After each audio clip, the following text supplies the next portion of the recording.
Hi, today we're going to take a look at Transformers the Movie, Issue 3 in a 3-issue limited series.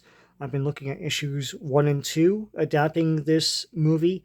Of course, Marvel had a lot to do with the movie itself. This is the 1986 animated movie, and the cartoon as well from G1. Bob Budiansky has a lot to do with this as well. And issues 1, 2, and 3 seem to actually follow the act structure of the film. So issue 2 ended up with the fight on with the Sharkticons on Quintesson with Hot Rod and Cup and the Dinobots, and they meet Wheelie and they're about to exit that planet.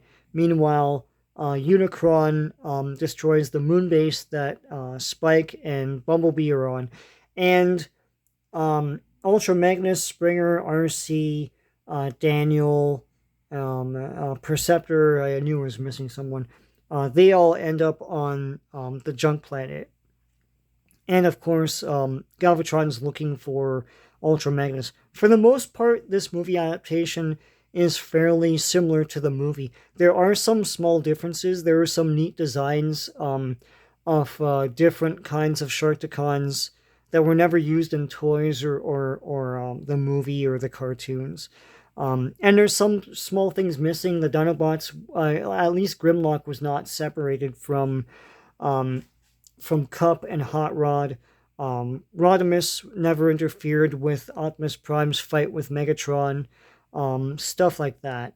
So here is Transformers the movie issue 3. There's Unicron fighting all these Autobots. So let's get into it. That's cool. He's got a moon in his hand.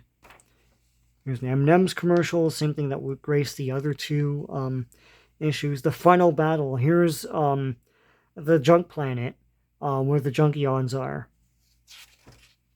That's a neat illustration, by the way. This is the old days when they just blotch like whatever the color was that they wanted onto these areas. Like they want all this blue. Like nowadays they just make each like brick here blue, but it's like blue streaks and stuff. It's cool. I love that kind of thing. That's what I'm used to. So here this crew is all crash landing on the junk planet. Daniel gets a suit. The suit for Spike was different as well. It didn't look like this, but this looks more like an Optimus type of thing.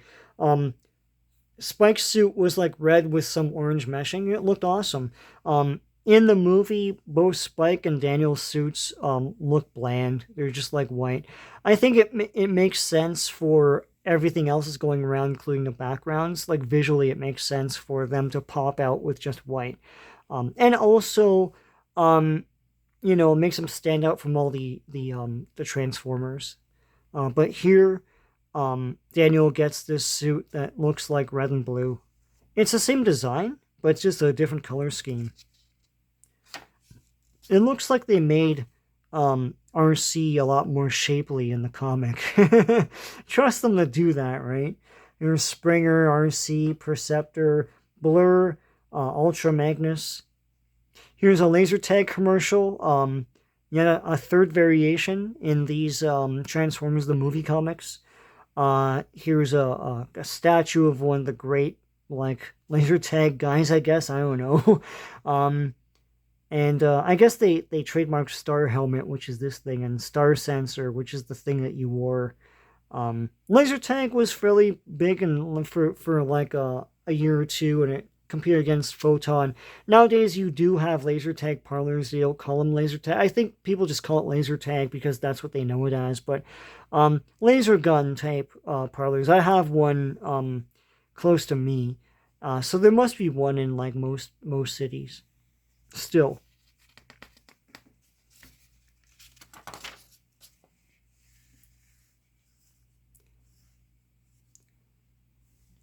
So here, here's the junk planet. Here's here are the Junkions here. Here's Wreck-Gar.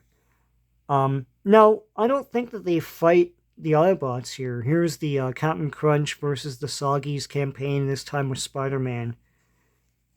That was a big thing in the 80s. And they never used that campaign again, I don't think. Yeah, so while that's all happening, in the movie, I'm pretty sure the Decepticons attack first, kill Ultra-Magnus, go away, and then and they go away with the Matrix, and then the Junkions, like a-holes, come out and attack everyone, and then everyone's like, well, no, it's fine, and then they repair Ultra-Magnus. So anyways, so they've already met the Junkions, and here come the Decepticons, and I guess the Junkions don't help them very much here, and they attack Ultra-Magnus.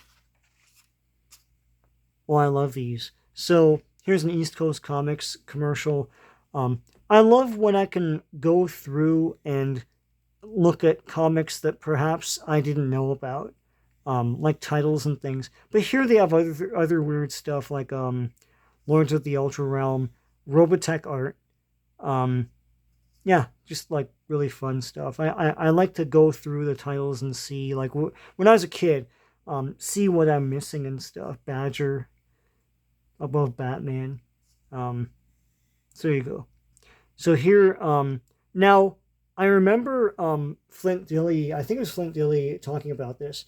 The original idea of how Ultra Magnus got destroyed by the Decepticons was he got drawn and quartered. And here, this is proof, I guess, that this is based on an earlier draft. That's what they do. So I guess the sweeps shoot these beams that pull and they pull him apart. It's like tractor beams. The feet and hands. Like, I failed you, Optimus. Failed you, and all those you left me to lead. I'm sorry, so very sorry. And he gets pulled apart. And here comes the Matrix. It doesn't look anything like the cartoon and the movie. Just what I'd hoped would fall into my hands. The leadership matrix of the Autobots. Its power incalculable. Unicron, my master. With this I shall make you my slave. So there you go. So yes, that's how he originally was supposed to get destroyed. He just gets shot and blown up in the movie. I guess they felt it was too graphic to draw and quarter him, right? More comic ads and the typical Charles Atlas muscle commercial that graced everything. So it's a standard in comics up to a certain point. The Quintesson ship looks the same. It's the spiraling screw thing that screws into the ground when it lands. I always love that concept. It's so weird and unique, So here are all the Transformers that were on board that. There's Wheelie, there's Cup, there's Hot Rod, there's Grimlock, I guess is that one. Sludge is somewhere in there too, and Slag and all them. Swoop and all that. So there you go. It lands. Ba Weep, Grano Weep, Ninny Bong. There you go. There's the famous line, and they all recognize it here. So where'd you learn to talk like that? And it's like, me show you friend with tasty sticks. He gave him the Energon sticks or whatever. TV, we talk TV, you talk some TV.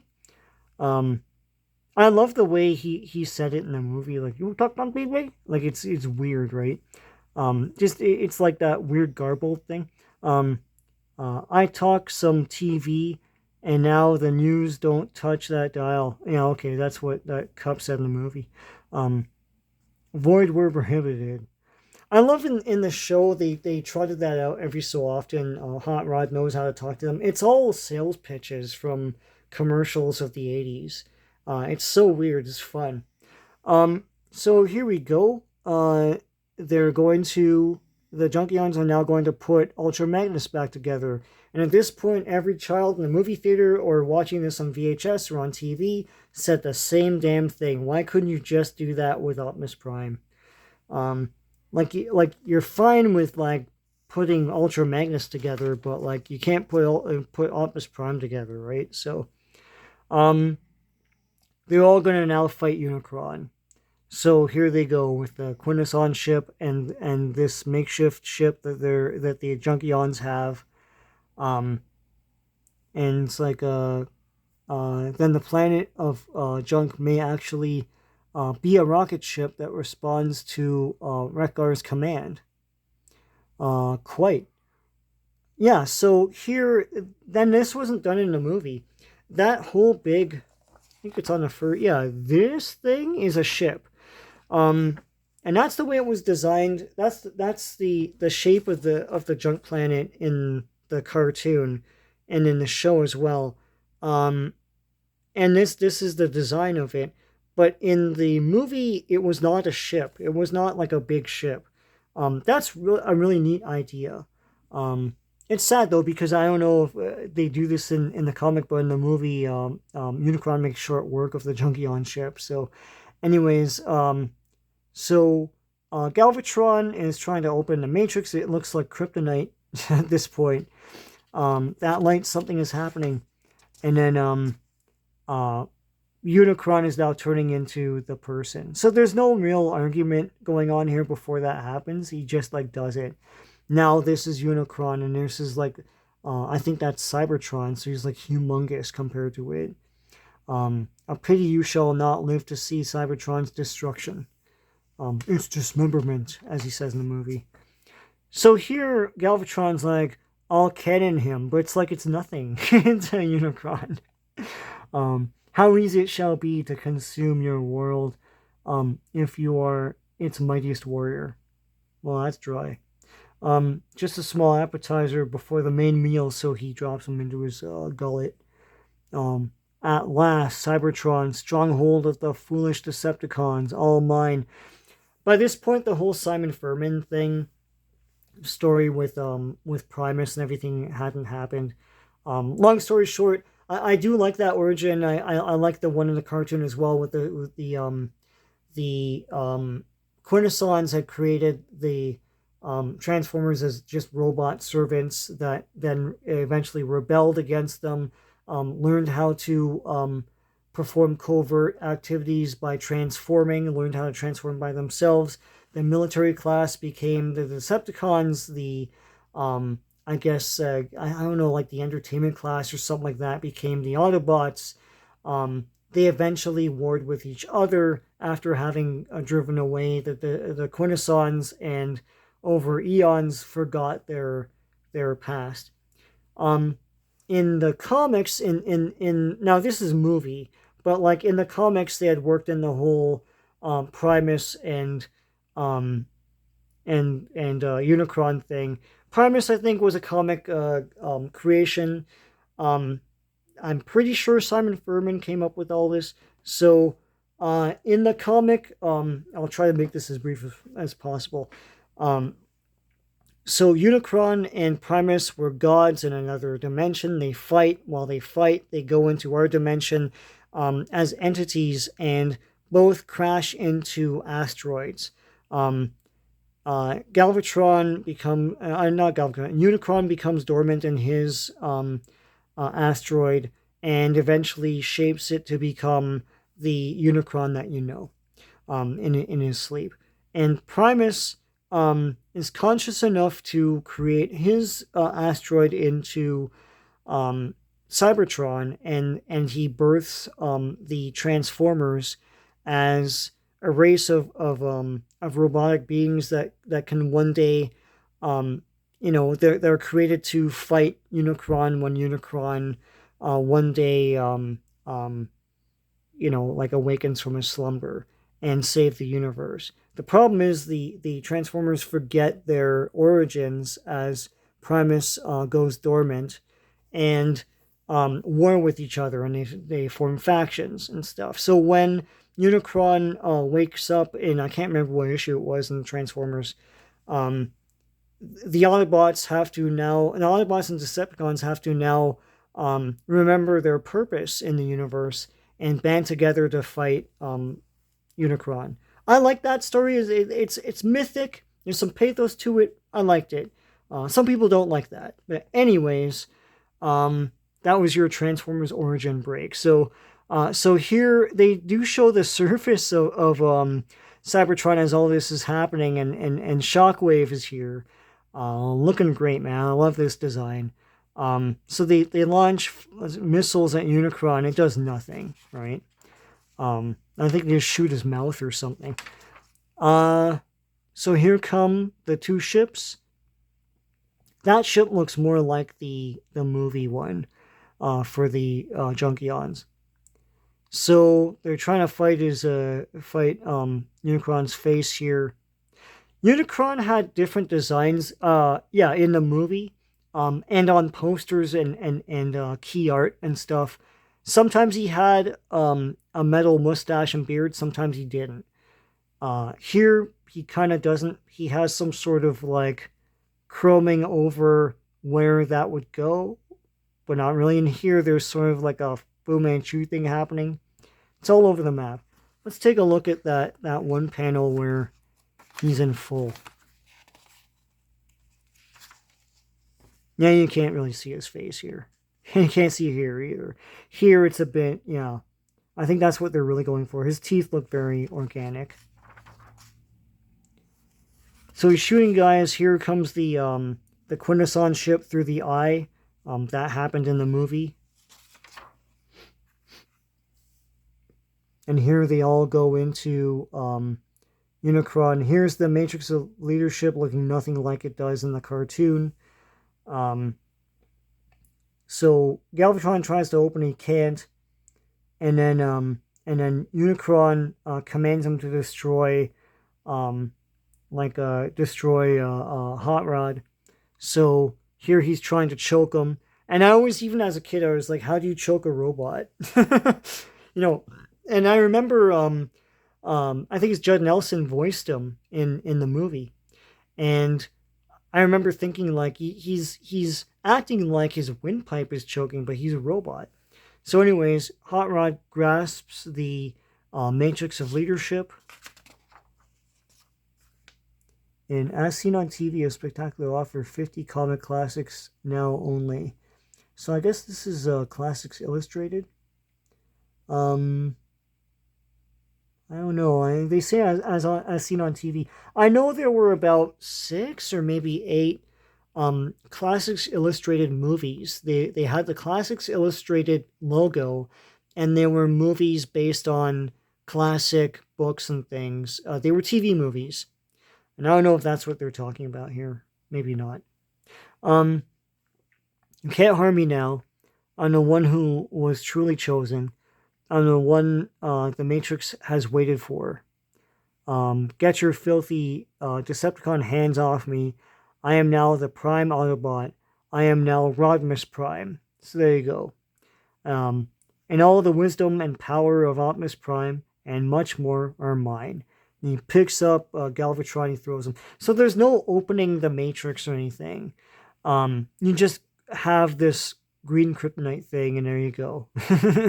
So he throws him through a wall. There's no end of the road here. It's a different line. Once you Galvatron, once Megatron, you Slayer of Optimus, and Stealer of the Sacred Matrix are doomed. So he throws him through a wall. Here's another Bullpen Bulletins from Jim Shooter. So about 10 years ago, a lawyer friend of mine told me that I could sue DC Comics for $1 million or more.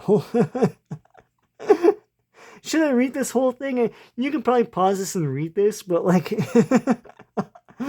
The lawyer, a lady who'd worked in the comics business for many years, had discovered that I'd started writing professionally for DC Comics, yes, when he was 13 years old. And I'd written many dozens of stories. Okay, so I'll read this myself. You can pause this and read it if you want. I'm pretty sure the video is clear enough to do that. Here are more Marvel Comics. Dakota North, I remember that. I'll have to look into that and see if it's any good today. Howard the Duck limited series. I don't know if that's the movie adaptation. I have a Marvel movie special of that. What's funny about that, the Marvel movie special, is the monster at the end is just a big blue version of Howard the Duck. It's a they didn't do that in a movie. Here's New Universe. I love how they highlight the New Universe. Please buy our crappy like other universe. New Universe, if you don't know, was the Jim Shooter experiment where he created a separate universe that had nothing to do with Marvel Universe with new characters. It's interesting. It's interesting to read now. There's some good stuff in there. Night Mask and Cyforce, I remember being cool. Star Brand, am I not mistaken? It was kind of like a Green Lantern-ish type of thing. It was supposed to be a more grounded universe. Who wanted that in the 80s? Graphic novel Alien Legion, a grade A to die. Star Comics with all the cartoons and stuff. Animax, what's that? Epic Comics, Moonshadow, cool. And Marvel magazines, Marvel Age and Savage Sword. At that point, there weren't very many magazines being created by Marvel. So anyways, so here they don't open the Matrix, but they do say light or darkest hour. So here it's emitting energy. It's going to destroy Unicron. What is happening to me? Something within causing pain such as I've never known. Yeah, it's indigestion, man. You ate so many, like, Transformers. Now this happened in the movie too, and I never understood the pain. The pain must cease. I cannot stand it any longer. He rips off his own leg.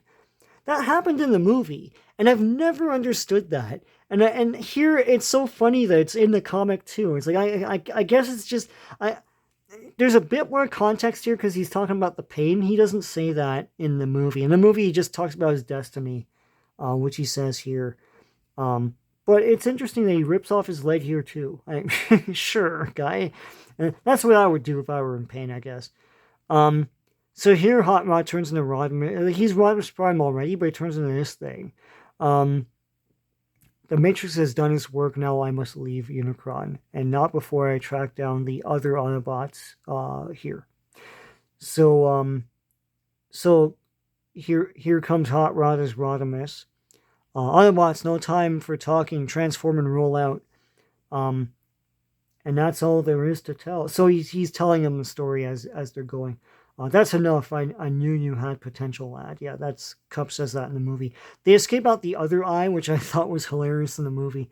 And then here Unicron whines about his destiny. You cannot destroy my destiny. Like that's how it was in the film. And then he blows up. His head orbits Cybertron as like another moon. So that's accurate. And here, Hot Rod or Rodimus Prime makes his big speech. It is good to be here. Our home world has been reclaimed, and a new age of peace may be upon us, with the Autobots in control. Amen to that. Let this mark the end of Cybertronian wars as we march forward to a new age of peace and happiness till all are one. And they all chant till all are one. That's the actual end of the movie. So that's cool. In the movie and in the cartoons, I didn't understand how the Autobots reclaimed Cybertron from this fight. There's like a dozen of them. And Cybertron was a whole planet of Decepticons. But anyways, that happened. So that's the Transformers the movie comic adaptation. Now here's a subscription page. Here's another Yamaha commercial. What's this? Adventures of Gumby and Pokey. So there you have it.